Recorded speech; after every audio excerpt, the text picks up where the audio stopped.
লাউ দিয়ে শোল মাছ কে কে খেয়েছেন? আসসালামু আলাইকুম মাই লাভলি ভিউয়ার্স, কেমন আছেন সবাই? আশা করি সবাই অনেক ভালো আছেন। আজকে আমি লাউ দিয়ে শোল মাছ রান্না করব। প্রথমে শোল মাছগুলো নিয়ে নিলাম, তার ভিতরে হলুদ গুঁড়া, মরিচ গুঁড়া, লবণ গুঁড়া, জিরা গুঁড়া এগুলো দিয়ে আদা রসুন পেস্ট দিয়ে ভালো করে মেখে তারপরে মাছটা একটু ডিপ ফ্রাই করে নেব। তো মাছটা দিয়ে নিলাম কড়াইয়ে।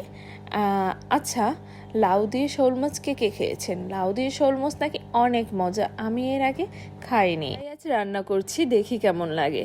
আপনারা কে কে এই শোল মাছ দিয়ে লাউ খেয়েছেন অবশ্যই কমেন্ট করে জানিয়ে দেবেন। আমি কড়াইয়ে পর্যাপ্ত পরিমাণ তেল দিয়ে তার ভিতর পেঁয়াজ দিয়ে পেঁয়াজ কুচি ভেজে নিলাম। ভাজার পরে আদা রসুন পেস্ট নিয়ে নিলাম, বাকি মশলাগুলো এখন দিয়ে নেব।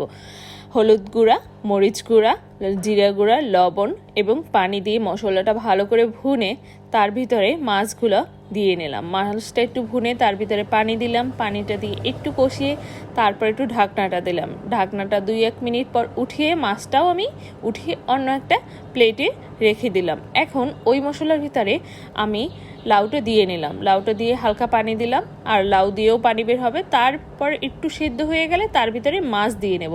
সামান্য একটু পানি দিয়ে নিলাম, কাঁচামরিচ দিলাম, ধনিয়া পাতা দিলাম, তো অলমোস্ট রেডি। তো আপনারা কে কে খেয়েছেন অবশ্যই কমেন্ট করে জানাবেন। আমার কাছে কিন্তু আলহামদুলিল্লাহ অনেক ভালো লেগেছে। তো সবাই ভালো থাকবেন, সুস্থ থাকবেন, আল্লাহ হাফেজ।